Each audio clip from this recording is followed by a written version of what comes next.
السلام علیکم ورحمۃ اللہ وبرکاتہ۔ ان الحمدللہ والصلاۃ والسلام علی رسول اللہ، اما بعد۔ محترم ناظرین کرام اور عزیز طلبہ، کتاب مشکات المصابیح کے درس میں آپ کا خیر مقدم ہے۔ باب المحرمات چل رہا ہے، اس کی فصل ثانی شروع کریں گے انشاءاللہ العزیز۔ پہلی حدیث مؤلف نے حضرت ابو ہریرہ رضی اللہ تعالیٰ عنہ سے بیان فرمائی ہے۔ چنانچہ کہتے ہیں عن ابی ہریرہ رضی اللہ تعالیٰ عنہ نہا ان تنکح المرأۃ علی عمتها او العمۃ علی بنت اخیها والمرأۃ علی خالتها او الخالۃ علی بنت اختها لا تنکح الصغرى علی الکبریٰ ولا الکبریٰ علی الصغریٰ۔ رواہ الترمذی و ابو داؤد والدارمی والنسائی وروایتہ الی قولہ بنت اختہا۔ حضرت ابو ہریرہ رضی اللہ تعالیٰ عنہ سے مروی ہے، وہ کہتے ہیں ان رسول اللہ صلی اللہ علیہ وسلم نہا، بے شک نبی اکرم صلی اللہ علیہ وسلم نے منع کیا۔ نہا کا مطلب ہوتا ہے منع کرنا۔ نبی اکرم صلی اللہ علیہ وسلم نے منع کیا ان تنکح المرأۃ، کہ نکاح کیا جائے عورت سے۔ ان تنکح المرأۃ یہ مجہول کا صیغہ ہے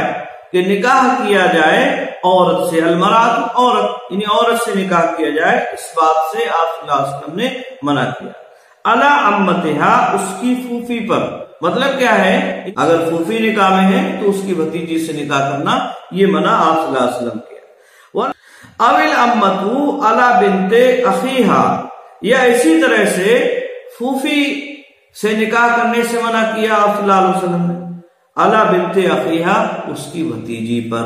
یعنی کوئی عورت نکاح میں موجود ہے، اب دوسرا نکاح اگر کرنے کی ضرورت ہے تو اب اس عورت کی جو بیوی ہے اس کی پھوپھی سے نکاح کرنے سے آپ صلی اللہ علیہ وسلم نے منع فرمایا۔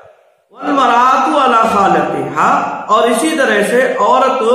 سے نکاح کرنے سے منع کیا آپ صلی اللہ علیہ وسلم نے علی خالتہا، اس کی خالہ پر۔ خالہ کہتے ہیں ماں کی بہن کو، اسی طرح سے پھوپھی کہتے ہیں باپ کی بہن۔ خالہ پہلے سے نکاح میں موجود ہے، اب خالہ پر اس کی بھانجی سے نکاح کیا جائے تو اس سے آپ صلی اللہ علیہ وسلم نے منع فرمایا۔ او الخالۃ علی بنت اختہا، یا اسی طرح سے خالہ سے نکاح کیا جائے اس کی بھانجی پر، اس کی بھانجی پر خالہ سے نکاح کیا جائے تو اس سے آپ صلی اللہ علیہ وسلم نے منع فرمایا۔ آئی بات؟ تو یہ حدیث اس بات کی دلیل ہے کہ عورت کی موجودگی میں اس کی خالہ یا اسی طرح سے اس کی پھوپھی سے نکاح کرنا یہ جائز نہیں ہے، اور اسی طرح سے خالہ کی موجودگی میں بھانجی اور پھوپھی کی موجودگی میں بھتیجی سے نکاح کرنا یہ جائز اور درست نہیں ہے۔ اور اس کی وجہ کیا ہے؟ وہی قطع رحمی، اس سے ممکن ہے کہ قطع رحمی اس اور ان دونوں کے درمیان میں تعلقات جو ہیں سوکن ہونے کی وجہ سے بگڑ جائیں، تو اس وجہ سے اللہ کے نبی صلی اللہ علیہ وسلم نے، جیسا کہ بعض روایات سے اس بات کی وضاحت ہوتی ہے، منع فرما دیا کہ پھوپھی پر بھتیجی اور بھتیجی پر پھوپھی اور بھانجی پر خالہ اور خالہ پر بھانجی کا نکاح کرنا یہ جائز اور درست نہیں۔ اس کے بعد آپ صلی اللہ علیہ وسلم نے فرمایا لا تنکح الصغریٰ، لا تنکح الصغریٰ علی الکبریٰ، اور نکاح نہیں کیا جائے گا چھوٹی سے علی الکبریٰ، بڑی پر، ولا الکبریٰ علی الصغریٰ، اور نہ ہی بڑی سے نکاح کیا جائے گا چھوٹی پر۔ آئی بات سمجھ؟ یہاں صغریٰ سے مراد یعنی وہ عورت جو رشتے میں چھوٹی ہے، مثلا ابھی جو اوپر بیان کیا گیا تو وہ بھتیجی یا بھانجی ہے، کیونکہ یہ مقام و مرتبے میں خالہ یا پھوپھی کے مقابلے میں درجے میں کم، تو یہ جو الفاظ بیان کیے گئے اسی کی مزید تائید یا تاکید ہے، اس کی مزید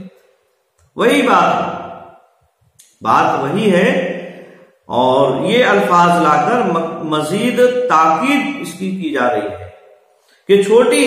سے نکاح نہیں کیا جائے گا، بڑی پر، یعنی بھتیجی یا بھانجی سے نکاح نہیں کیا جائے گا جبکہ اس کی خالہ یا اسی طرح سے اس کی پھوپھی نکاح میں پہلے سے موجود ہو،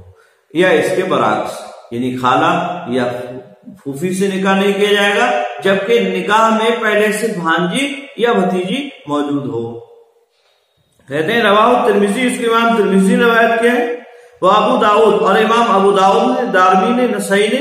وہ روایت ہو، اور امام نسائی کی روایت ہے الا قولی بنت اختہا،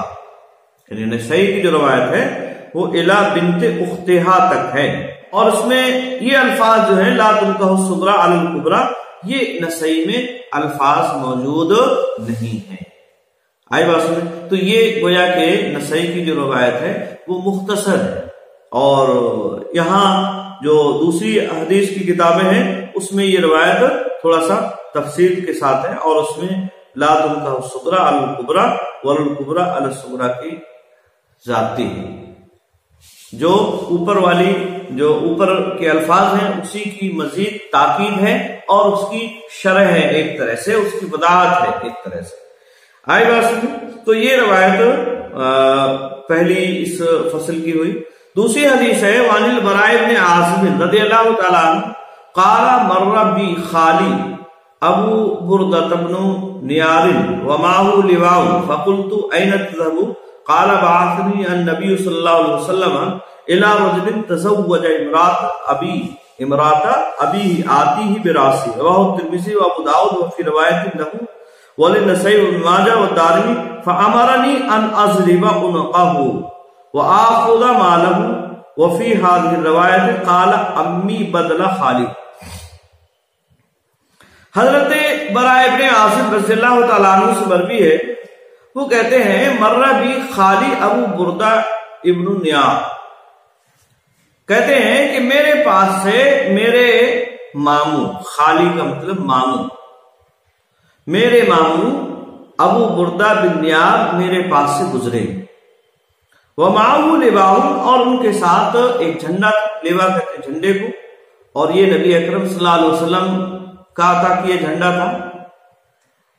اس بات کی علامت کے لیے کہ یہ جو پیغام لے کر جا رہے ہیں، جو بات یہ کہنے جا رہے ہیں، یہ نبی اکرم صلی اللہ علیہ وسلم کی طرف سے کہی گئی ہے اور آپ صلی اللہ علیہ وسلم کا حکم ہے۔ تو یہ جھنڈا لے کر جا رہے تھے اس حال میں کہ ان کے ہاتھ میں جھنڈا تھا۔ فقلت، میں نے کہا، یعنی براء ابن عازب رضی اللہ تعالیٰ عنہ کہتے ہیں میں نے کہا این تذهب، آپ کہاں جا رہے ہیں؟ قال بعثني النبی صلی اللہ علیہ وسلم، تو انہوں نے کہا کہ نبی اکرم صلی اللہ علیہ وسلم نے مجھے بھیجا ہے الی رجل، ایسے آدمی کے پاس، تزوج امرأة ابیہ، جس نے اپنے باپ کی عورت سے، بیوی سے نکاح کر لیا، جس نے اپنے باپ کی بیوی سے نکاح کر لیا۔ اصل میں زمانے جاہلیت میں یہ معاملہ تھا کہ اگر کسی کے باپ کی موت ہوا ہے، بیوی ہے، یعنی اس کی ماں کی سوتن، تو زمانے جاہلیت میں ایسی عورت سے نکاح کرنا درست سمجھا جاتا تھا۔ عورت اگر باپ کی موت ہوا ہے، مدخول بہا ہے، تو ایسی صورت میں اس سے نکاح کر لیا جاتا تھا۔ اللہ رب العالمین نے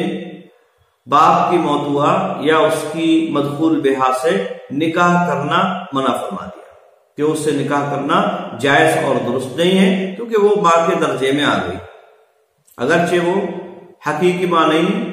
سوتیلی ماں ہے، لیکن ماں کے درجے میں، لہذا اس سے نکاح کرنا یہ جائز اور درست نہیں ہوگا۔ پھر اس آدمی کی کسی بھی اولاد کے لیے، چاہے وہ اس کی اپنی اس عورت سے اولاد ہو یا کسی دوسری بیوی سے اس کی اولاد ہو، اس کے لیے جائز اور درست نہیں ہوگا کہ وہ اس عورت سے جو باپ کی موت ہوا ہے اس سے نکاح کرے۔ اب یہ حکم جو ہے حرمت کا نازل ہو گیا، آیت کریمہ آ گئی، لیکن ایک آدمی اسی زمانے میں نکاح کرتا ہے اپنے باپ کی بیوی سے، یعنی اپنی سوتیلی ماں سے۔ تو کہتے ہیں ایسے آدمی کے پاس مجھے بھیجا ہے نبی اکرم صلی اللہ علیہ وسلم، تزوج امرأة ابی، جس نے اپنے باپ کی بیوی سے نکاح کر لیا، آتی ہی براسی، کہ میں اس کا سر لاؤں، آتی، آتی آنا ہوتا ہے، اور با جب صلہ ہے تو اس کی وضاحت اس سے پہلے کی گئی، لانے کے معنی آتی ہی کہ میں اس کو لاؤں، براسی اس کے سر کے ساتھ، یعنی اس کا سر لے کر آؤں میں، یہ اللہ کے نبی صلی اللہ علیہ وسلم نے مجھے حکم دیا ہے۔ رواہ ترمذی و ابو داؤد، اس کے امام ترمذی ابو داؤد نے روایت کیا ہے، اور ابو داؤد کی ایک روایت میں وفی روایت لہو، لہو کا مرجع یہ ابو داؤد کی جانب ہے، یعنی اور ابو داؤد کی روایت میں، وللنسائی اور نسائی کی روایت میں، ابن ماجہ اور ابن ماجہ کی روایت میں، والدارمی اور دارمی کی روایت میں، یعنی یہ الفاظ جو تھے یہ ابو داؤد ترمذی کے تھے، لیکن ترمذی کے یا نسائی ابن ماجہ اور دارمی وغیرہ کے جو الفاظ ہیں وہ یہ ہیں، کہتے ہیں فامرنی، مجھے حکم دیا ہے، یعنی وہ ابو بردہ رضی اللہ تعالیٰ عنہ کہتے ہیں فامرنی، مجھے حکم دیا ہے، ان اضرب عنقہ، کہ میں اس کی گردن مار دوں، یعنی اوپر جو الفاظ ہیں وہ یہ تھے آتی ہی براسی ہی، آتی ہی براسی کے الفاظ، جبکہ یہاں روایت جو دوسری ہے اس میں ان اضرب عنقہ، کہ میں اس کی گردن کو مار دوں، دونوں کا معنی اور مفہوم ایک ہی، گردن مارنے کا حکم دونوں میں ہے، البتہ اوپر والے جو روایت ہے اس میں سر لانے کا بھی ذکر ہے کہ میرے پاس لے کر آؤ، تاکہ تاکید ہو جائے کہ ہاں تم نے ایسا کام کر دیا ہے۔ اور یہاں اس باب میں، اس والی روایت میں صرف مارنے کا ذکر ہے، یعنی لانے کا ذکر اس میں نہیں ہے، تو عدم ذکر سے عدم شیء لازم نہیں آتی، ہو سکتا ہے یہاں بھی اس کا ذکر ہو لیکن راوی نے اس کو چھوڑ دیا۔ وآخذ مالہ، اور اس کے مال کو لے لوں، اس بات کا بھی مجھے حکم دیا، وآخذ مالہ، یعنی میں اس کا مال لے لوں، اس کا بھی مجھے حکم دیا اللہ کے نبی صلی اللہ علیہ وسلم۔ وفی روایت، وفی هذه الروایت، اور اس روایت میں، یعنی جو دوسری روایت ہے دارمی اور ابن ماجہ اور نسائی اور ابو داؤد کی ایک روایت جو ہے اس میں ہے الفاظ، کہتے قالا، یعنی راوی نے کہا امی بدلہ خالی، امی کہا، امی مطلب چچا، میرے چچا، امن کا مطلب ہوتا ہے چچا، اور امی میرے چچا، یعنی میرے چچا آئے، میرے چچا گزرے، بدلہ خالی، میرے خالی یعنی ماموں کی بجائے میرے چچا کا لفظ ہے، تو ممکن ہے کہ یہ ابو بردہ رضی اللہ تعالیٰ عنہ حضرت برائے ابن عازب رضی اللہ تعالیٰ عنہ کے چچا بھی ہوں اور ماموں بھی ہوں، یعنی ایک رضائی رشتے سے چچا ہوں اور نسبی رشتے سے ماموں ہوں، یا اس کے برعکس، تو دونوں روایتوں میں اس لیے اس کو ماموں کہیں کہا گیا اور کہیں چچا کہا گیا۔ یہ روایت اس بات کی دلیل ہے کہ باپ کی موتوعہ، یعنی جس سے باپ نے نکاح کر لیا ہے، جماع اس سے ثابت ہو چکا ہے، ہم بستری باپ کر چکا ہے، مدخول بیاہ اس کی، تو ایسی عورت سے نکاح کرنا اولاد کے لیے جائز اور درست نہیں ہے۔ کیوں؟ اس لیے کہ وہ منزلِ ماں ہو گئی، اس کی وہ منزلِ ماں ہو گئی، سوتیلی ماں ہے، اس لیے نکاح کرنا جائز اور درست نہیں، کیونکہ وہ محرمات میں سے ہو گئی۔ اس سے ضمنی طور پر یہ بات بھی معلوم ہوتی ہے کہ سوتیلی ماں اپنے شوہر کی جو اولاد ہے دوسری بیوی سے، ان سے پردہ بھی نہیں کرے گی،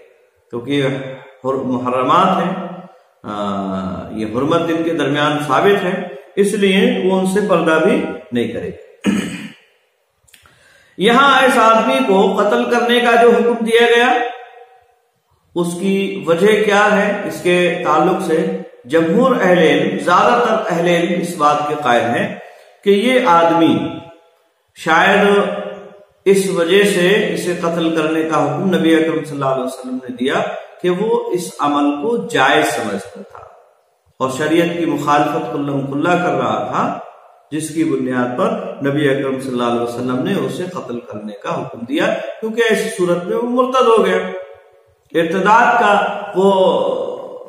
گناہ گار ہوا، ارتداد کی وجہ سے اسے قتل کیا گیا۔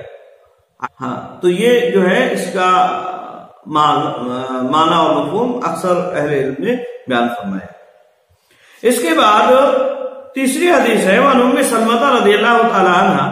قالت قال رسول اللہ صلی اللہ علیہ وسلم لا يحرم من الرضاع الا ما فتق الامعاء في الثدي فكان قبل الفطام، رواہ الترمذی۔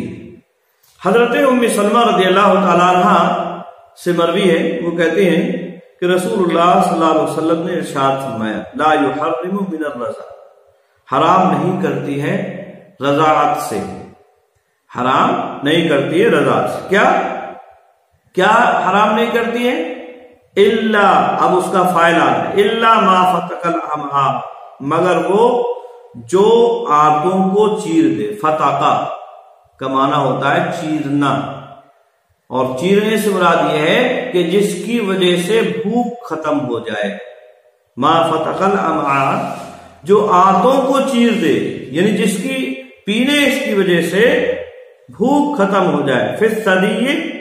چھاتی سے، فی الثدی یعنی چھاتی، یعنی جو دودھ چھاتی سے پیے بچہ اور اس کی بھوک ختم ہو جائے تو وہ ہے حرمت جس سے ثابت ہو۔ فکان قبل الفطام، اور دودھ چھڑانے سے پہلے ہو۔ فکان قبل الفطام، فطام کہتے ہیں دودھ چھڑانے کی جو مدت ہوتی ہے اس کو، یعنی دودھ چھڑانا، تو دودھ چھڑانے سے پہلے ہو جائے۔ یعنی دو باتیں یہاں اس روایت میں بیان کی گئی۔ اب وہ دو باتیں کیا ہے؟ ایک تو یہ کہ دودھ حرمت رضاعت جس سے ثابت ہوتی ہے، جس سے حرمت رضاعت ثابت ہوتی ہے، ایک تو وہ دودھ ہے یا اس مدت کے درمیان میں پیا جائے جب بچے کی آنتیں پھاڑتا ہوا جائے، یعنی اس کی بھوک ختم کر دیتا ہو، اور دوسری یہ کہ قبل الفطام، یعنی دودھ چھڑانے کی جو مدت ہے اس سے پہلے پلایا گیا، اور وہ مدت کیا ہے اس سے پہلے اس کی وضاحت کی جا چکی ہے۔ بعض جمہور اہل علم اسے 2 سال بتلاتے ہیں، جبکہ امام حنیفہ کے مطابق یہ 2.5 سال ہے، اور امام ظفر کے مطابق 3 سال، لیکن جمہور اہل علم کا یہ قول راجح اور درست ہے، اور وہ ہے 2 سال۔ تو 2 سال سے پہلے اگر بچے نے دودھ پیا ہے اور اس سے بھوک اس کی ختم ہوتی ہے تو وہ دودھ حرمت ثابت کرتا ہے، یعنی اس سے حرمت ثابت ہوگی۔ یہ روایت ان لوگوں کی دلیل ہے جو کہتے ہیں کہ بچپنے کا دودھ پینا جو ہے اس سے حرمت ثابت ہوتی ہے۔ آئی بات سمجھ؟ اور اس میں جو ہے امام حنیفہ رحمہ اللہ وغیرہ جو ہے اسی بات کے قائل ہیں، جیسا کہ اس سے پہلے بتلایا گیا۔ یہ ان لوگوں کی دلیل ہے، یعنی رضاعت خبیر اس سے ثابت نہیں ہوتی۔ البتہ جیسا کہ اس سے پہلے بتلایا گیا کہ حضرت سالم رضی اللہ تعالیٰ عنہ کو حضرت سہلہ بنت عمرو بن سہیل رضی اللہ تعالیٰ عنہ، جو حضرت ابو حذیفہ رضی اللہ تعالیٰ عنہ کی زوجیت میں تھی، انہوں نے سالم کو دودھ پلایا تھا جبکہ وہ بڑے عمر کے تھے۔ بعض روایات میں اس بات کی بھی وضاحت ہے کہ وہ دودھ لحیہ، یعنی ان کی داڑھی نکل آئی بات میں، تو اس سے جو ہے رضاعت ثابت کرنے کے لیے آپ صلی اللہ علیہ وسلم نے ان کا دودھ پینے کا حکم دیا کہ ان کو دودھ پلا دو۔ اور وہ پریشانی کیا تھی وہ اس سے پہلے روایات میں درس میں اس کو بیان کیا جا چکا ہے، لہذا دہرانے کی ضرورت نہیں ہے۔ تو یہاں جو ہے وہاں یہ بھی بتلایا گیا کہ یہ حکم اگرچہ 2 سال کے اندر حرمت ثابت ہوتی ہے، لیکن اگر کوئی ضرورت ہے، ضرورت شدیدہ، اس طرح کی ضرورت جو حضرت سہلہ رضی اللہ تعالی عنہا کو پیش آئی، اور وہ یہ تھی کہ یہ بچپنے سے ان کے پاس تھے، ان کے پاس آنا جانا ہر وقت لگا رہتا تھا، پردے کا حکم نازل نہیں ہوا۔ اب پردے کا حکم نازل ہو گیا، بلکہ متمنا انہیں بنایا ہوا، ان کے شوہر نے انہیں جو ہے لے پالک بنا رکھا تھا، اور بچپنے ہی سے یہ متمنا تھے، منہ بولے بیٹے تھے۔ تو اب متمنا کی حرمت نازل ہو گئی، پردے کا بھی حکم ہو گیا۔ اب ایسی صورت میں ان کے لیے دشواری ہو گئی، پریشانی ہو گئی، اور وہ چونکہ اولاد کی طرح سے رکھ رہی تھی، اب ان سے جدائی بھی ممکن نہیں تھی، اس لیے اللہ کے نبی صلی اللہ علیہ وسلم نے انہیں حکم دیا کہ تم جو ہے انہیں دودھ پلا دو، تب یہ تمہارے رضائی بیٹے کی طرح سے ہو جائیں گے، یعنی حرمت ثابت ہو جائے گی، اور پردے کا حکم جو ہے وہ تمہارے ان کے لیے جو ہے ختم ہو جائے گا آنے جانے کا۔ آئی بات؟ تو یہ حضرت سہلہ رضی اللہ تعالیٰ عنہ کی ضرورت کو دیکھتے ہوئے نبی اکرم صلی اللہ علیہ وسلم نے ایسا حکم دیا، جس سے یہ بات ثابت ہوتی ہے کہ ضرورت شدیدہ کے موقع پر اگر اس طرح کی کوئی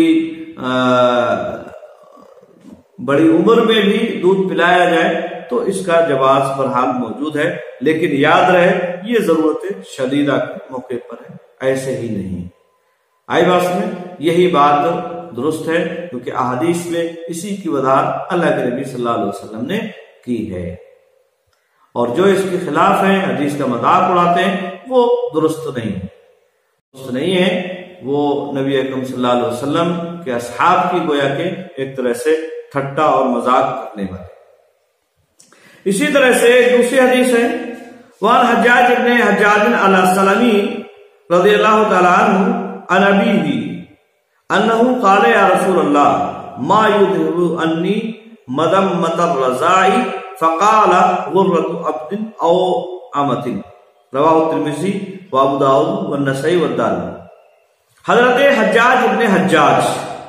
الاسلمی، یہ حجاج ابن حجاج یہ روایت کرتے ہیں اپنے والد حجاج سے،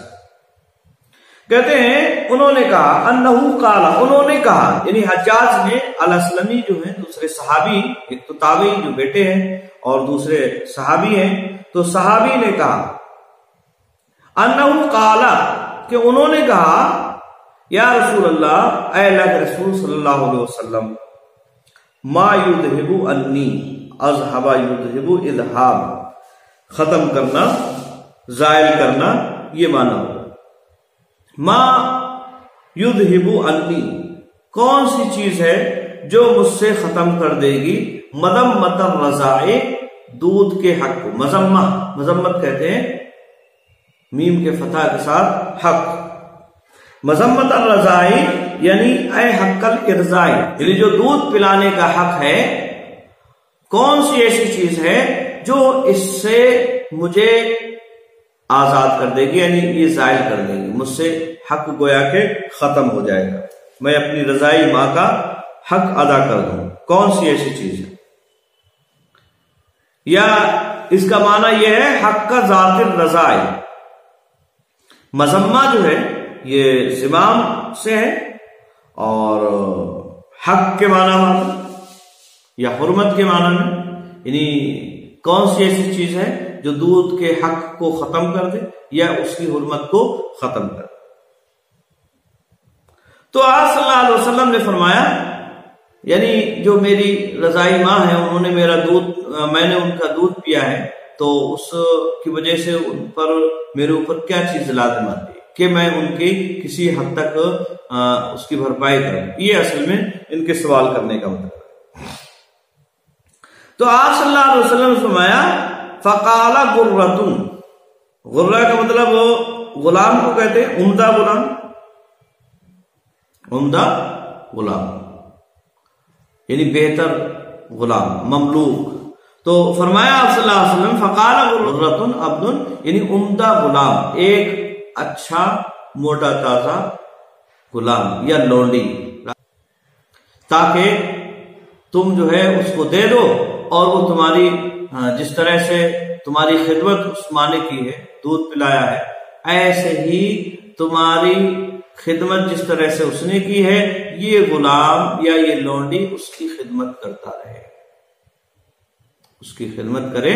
تو یہ ایک طرح سے تمہارا حق ادا ہوگا۔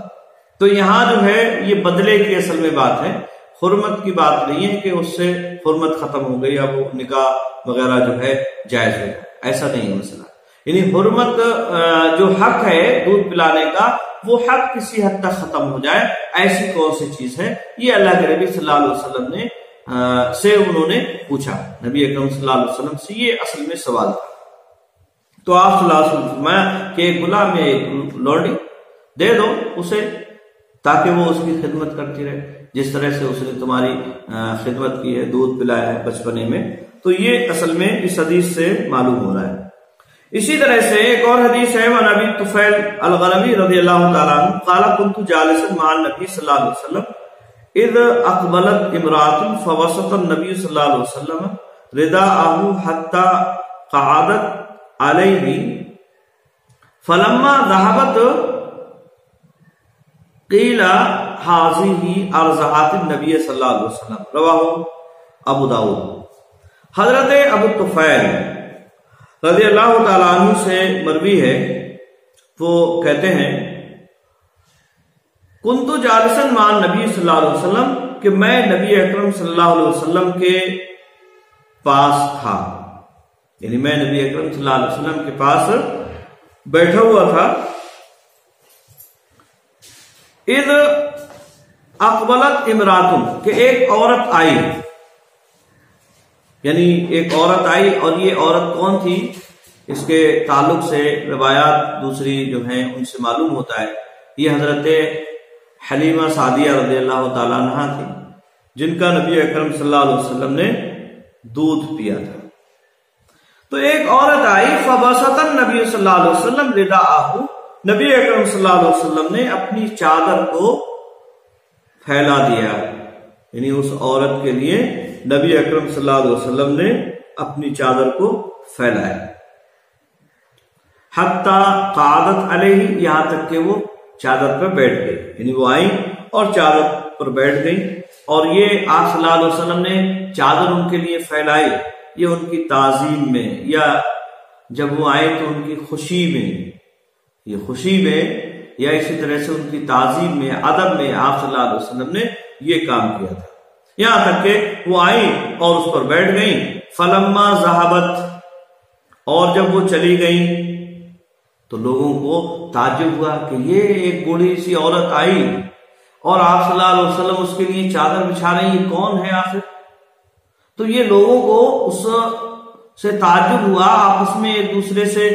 پوچھنے پاچھنے بھی لگے۔ تو اس کے بعد کہتے ہیں قیلا، کہا گیا هذه ارضعت النبی صلی اللہ علیہ وسلم کہ یہ نبی اکرم صلی اللہ علیہ وسلم کو دودھ پلائی تھی، یعنی یہ وہ عورت ہیں جنہوں نے نبی اکرم صلی اللہ علیہ وسلم کو دودھ پلایا تھا۔ اس سے پہلے بتلایا گیا کہ یہ حضرت